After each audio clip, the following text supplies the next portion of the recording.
是一段在火车厢内从台南开往高雄的行进声。这段声音会让你回想到什么呢？是从外地返乡的时候，上班通勤的时候，离别送行的时候，是开心的，是难过的，还是孤单的呢？你们的答案是什么？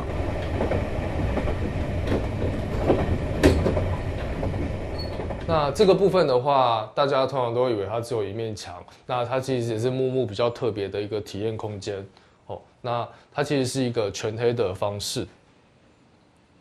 对，那大家通常在进去的时候啊，因为它里面是一个全黑的空间，那你可以借由这种完全把你的视觉封闭掉的状况，然后在一个黑暗的空间去感觉声音从你的4个面向同时冲击过来的那种感觉。木木文创在2015年成立，位于台南市蓝赛图文创园区内。木木是由视觉的木与听觉的木结合而成，兼具视与听的角度切入文化创意的应用。英文 Vivo Creative Design Studio 更是代表主要由 Visual 与 Voice 为中心概念的文创工作室。在2015年的大概2015年到2016年，那我刚好是在研究声音地景这一块。那刚好台南文化局这一边蓝赛图文创园区刚成立，所以他招募了有关文化工作者或者文创设计的工作者，然后进驻申请。那很荣幸，就是我们在2015年大概是年末的时候，就是有争取到这个机会进驻在这个园区。那当初想要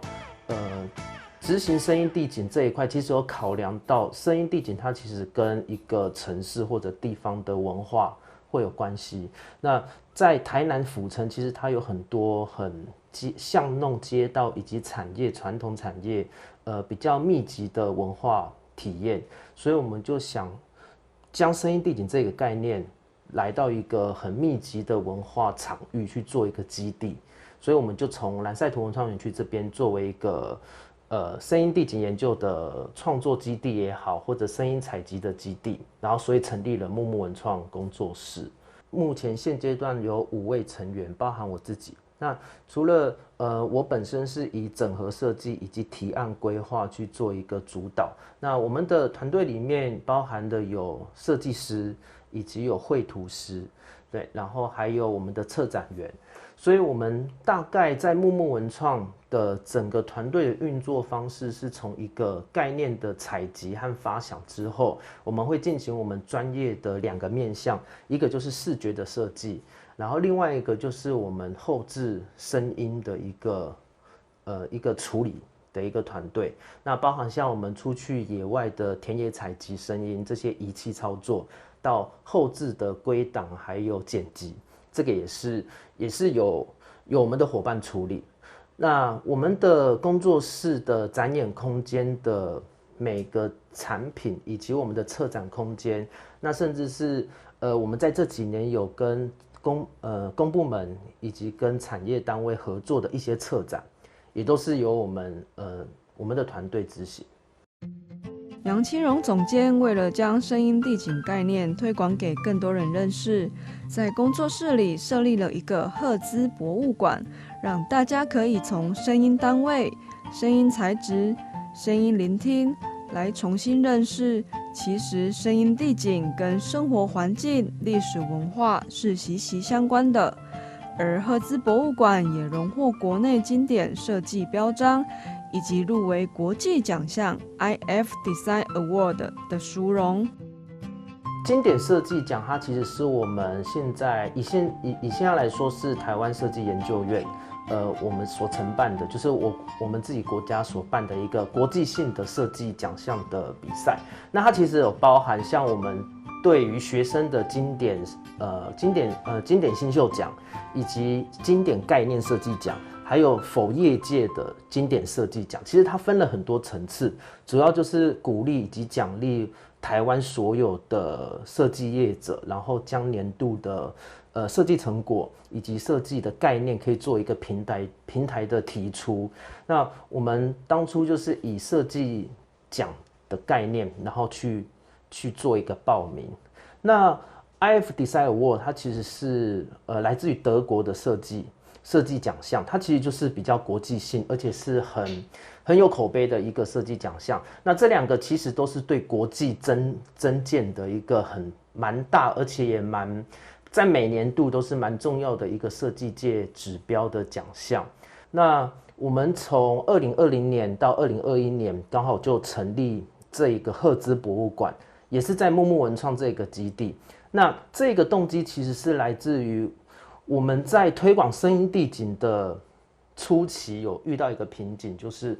很多人对于声音地景这4个字是非常陌生，所以我们除了以文创文化的角度去做推广，其实我们也设立了赫兹博物馆，希望大家可以从声音的概念，比如说赫兹这个单位，以及分贝和你听到的音调和响度，这些大小声以及这些声音的背后，他们从最基本的测量的频率开始，到怎么去唱出哆来咪发嗦拉西哆，这些音调其实就会慢慢的从声音的基本概念来到我们想要在城市里面谈的声音地景。所以赫兹博物馆它就是从最基本的单位一直带领大家来到这个空间，然后了解声音地景的一个内涵。对，所以我们在这2个奖项都在2020年、2021年的时候获奖。那其实它整体来说，它是一个推广教育以及这一个整合型的空间，是得到评审的青睐。他们觉得在声音地景这个议题，我们下了蛮多的功夫去创建了一个平台，然后进行了采集推广，那甚至还建立了这一个微型的赫兹博物馆，让大家可以来体验，甚至是推广这个东西。我们这个赫兹博物馆的门面呢，其实它是一个赫兹博物馆的概念说明，所以当每个参观者进入我们的赫兹博物馆入口，这一面墙其实就是告诉大家为什么它叫赫兹。那这个赫兹呢，它其实就是一个国际的频率单位，它不只是声音的一个单位，其实你可以看到它其实是来自于测量电磁波，还有一些乐音或无线电通讯，甚至是电脑的一些频率所做的一个单位。那其实我们为什么要命名为赫兹博物馆？其实赫兹最重要的它的概念是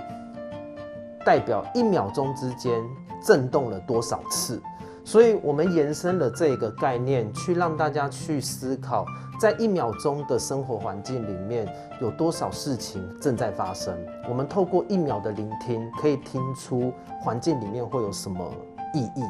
所以赫兹的这个 HZ 的这一个简写，就是我们赫兹博物馆的一个精髓。我们希望可以透过这个波形，这个就是正弦波的一个波形，在这一个波形的波峰和波谷之间，我们可以训练自己的耳朵，去更敏锐的听到环境的声音。所以这个就是我们赫兹博物馆的概念。那每个来参观博物馆的民众呢，都可以付费拿到这一本赫兹博物馆的导览手册，因为我们内部有蛮多可以去做一个声音体验的教学，以及声音地景的聆听扫描。那这些都会有区域性的教学，比如说我们可以站在什么音噪下面听到什么声音，如何的去做这一些互动的体验，还有我们所精心设计的策展要怎么去互动，都会在这一个手册里面去做一个说明。那也有很特别的是这一个典藏的票券，这个票券每一季都会有不一样的图案。那它其实也是一张纪念票券，也是一个可以抵用的一个可以抵用购物的一个票券，所以是蛮多人是想要收藏的。工作室里有设置许多的互动体验区，可以让民众对声音地景有初步的认识。让我们闭上眼睛，用耳朵感受一场声音响宴吧。那各位可以看到，目前这个区域的话是木木的体验空间。对，那往你的右手边看啊，其实你会看到有像橡皮筋的材质，还有一般我们小时候看到的气泡垫，还有纸类，还有包括像这个很像手风琴构造的一个物件。那其实你只要去触碰它，它们都会有声音。好像比如说去弹它，对，那因为这个橡皮筋松紧的程度不一样，所以它其实弹出来的声波也会不太一样。那包括你也可以去体验看看撕这些纸啊，那它也因为每个纸的厚度跟材质都不同，所以它呈现出来的撕裂的声音也会不太一样。那像这个的话，你只要去按它，它就会有发出收的这个声音。那这个的部分其实因为后面有藏一个立体的喇叭，那其实你耳朵去靠近这样去听，那你也可以去听出一些赫兹声音，它从低到高的一个声音的幅度。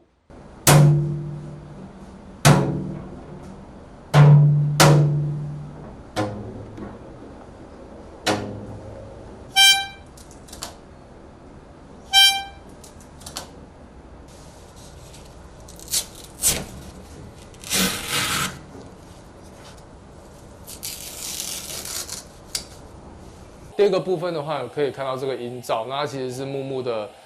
声音体验的另外一个部分。那通常民众的话，他们可以直接站在这个音罩的底下，对，然后去聆听我们采集回来的声音。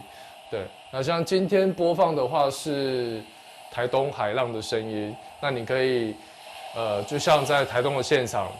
直接去感受台东海浪的那个浪潮。那比如说，那民众他们来，其实也会想要听其他的声音，那我们也可以去依照他想要听的声音，然后去帮他播放，然后让他直接去感受各种声音不同的魅力，这样子，也可以让大家听听看另外一段燕子的声音。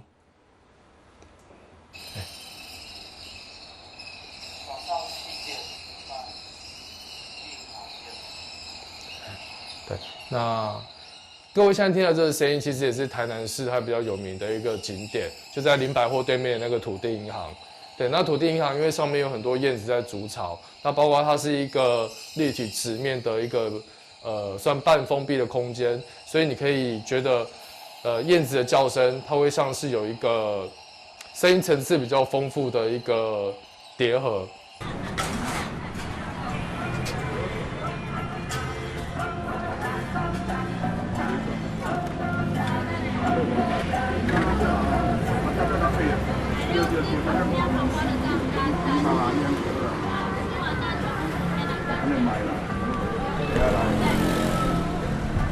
你要不要小黄瓜？啊？好的，要不要？啊？工作室以台南府城作为出发点，以文创角度创作发想与不同产业、艺术家、设计师合作策展，来推广声音地景，让更多人认识。木木文创在做声音策展，其实他从一开始的自己基地的推广声音，一直到我们跨领域的去跨域合作，比如跟饭店业者去测了一个有关于台南小吃的小吃桌的声音，那引起了回响。那因为这一些很特别的策展，在我们2019年的时候，我们把这一个概念延伸到台北华山的文博会。去做成一个更大型的声音推广。那因为有这几年来的努力和契机，其实我们在各个县市也做了一些不管是场域上面，或者说是一个教育推广上面的合作和尝试。今年在3月，刚好在我们的有一个计划的推广下呢，我们从林边火车站有建置了一个声音地景的体验空间。那这个空间很特别的是，它并不是一个临时的展览，它是一个以常态性、永久性的装置，置入在我们的林边车站。那这个声音特色，它其实具有一个特性，就是它会跟来往的搭车的民众去做一个互动。当你走进这个廊道的时候，你会聆听到林边在地产业的声音，甚至是各个社区的居民的声音。那这些声音也许是可能是鱼市场的广播声，甚至是水车还有发电的声音。这些声音其实都代表了一些聚落，甚至是一些地方他们在这个当代所呈现的一个文化背景。所以我们在火车站设置的这一个声音的交汇的一个装置，其实就是告诉大家，其实社会都在流动，就跟我们火车站的人一样，我们都是在离开或进入这一个地方，是不断的变动的。跟大家介绍一下，这个是我们之前跟老爷行旅合作的这个台南声音小吃策展。那这就是主要是为了让大家可以在来住宿的商务人士和一般民众，在忙碌的过程中，可以体验和认识台南的小吃，然后透过聆听的方式。那这个企划很邪恶的是，它可以看。可以听，但是就不能吃。那我就是互动来给大家看一下，这边上面都有介绍，然后就是要拿起来这样子，然后就会有声音。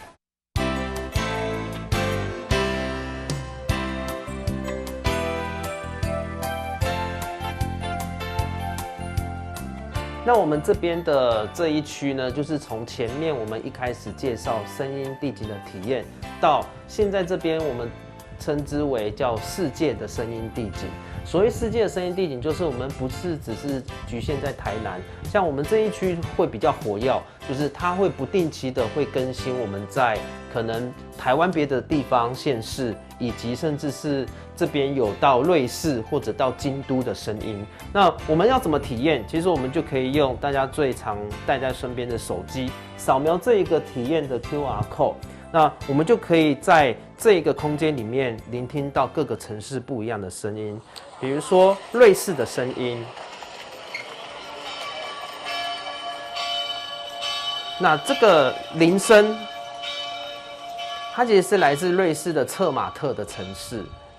那这个铃声呢，它其实也会伴随着文化层面，以及等一下我们可以听到有他们在地的阿尔卑斯号的长号。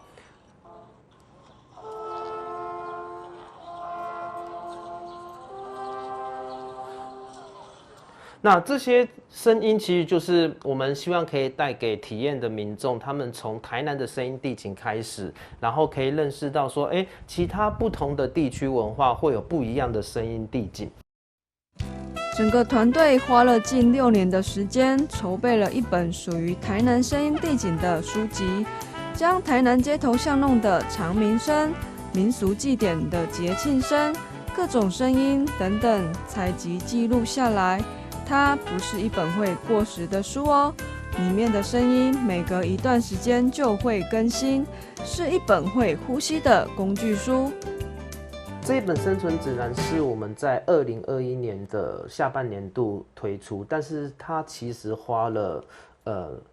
可以说是6年的时间采集，因为这一本有600多页的厚度，其实它谈论的只是一个台南这个城市的声音地景。所以可想而知，这600多页里面，我们穿梭了在这6年的巷弄，甚至是一些节庆，我们都把它收录进去。那这一本的声音地景，它其实是以一个全新的角度来介绍台南，所以它跟一般的观光导览书或者一些旅游杂志所提及的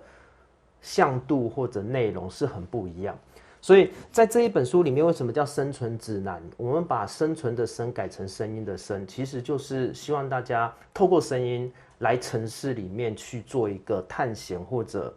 冒险。所以这个生存指南的一个意义是在这里。那我们还有一个副标题叫做"现在听到的声音将是未来的历史"。我觉得这一个 slogan 其实就是我们自己木木文创在这几年来采集声音以及做一些策展的一个核心，因为我们不断的透过各种创意的方式告诉大家，我们在采集的声音虽然可能你在路上看到我们在采集你觉得很普通的声音，但是它可能在50年后甚至是100年后，它会变成一个记录当代非常重要的一个资料，所以我们感觉就是在用声音去记录一个未来的历史。那这本书其实也同样是这个概念，所以在这一本书里面，我们从一开始的目录就是一个蛮精彩的，就是有一个类似音频的这些主题。那这些音频的主题各个颜色其实就代表了不同的主题性，然后从吃的食物怎么去聆听一个小吃，然后或者在街道巷弄怎么去聆听很特别的声音，这整个类别其实就是花了我们团队生存指南的团队6年的时间，光这本书的设计其实还蛮精美。那这些精美的编排其实也是花了2年的时间，像这些插画也是由我们团队从各个角度以及从行走采集之间去认知到的一些视角，把它画出来。所以这一本书《生存指南》，它其实希望有一个宗旨，就是成为一个台南用聆听重新认识一个城市的导览书，那也可以成为工具书。那这一本工具书，它更有一个很大的特色，就是这一本书我们俗称它会呼吸。所谓的会呼吸是，我们在里面有 QR code， 我们可以搭配篇章去扫描 QR code， 然后聆听到我们所提到地方或者巷弄的声音。但是这个 QR code 可能在半年或者几个月之后，你再扫描一次，你会听到不一样的声音。也就是我们会不断的在后台以及我们的云端资料库去更新我们这段日子以来，或者在过了半年之后这些声音的不同，我们会及时更新。所以这本书里面的声音真的就很像一个城市，它也不断的生活和不断的变化。那这也是一个我觉得声音地景很重要的一件事情，它会随着时间，还有随着社会还有产业结构的变化，然后会去变动。来到2楼，会看到工作团队将采集声音的过程记录在墙面上，不断的叠加上去，将声音具象化，形成一个声音地景资料库，让来访的民众可以了解到背后的搜集过程。我们2楼这一区一上楼梯，其实是一个声音地景最重要的核心，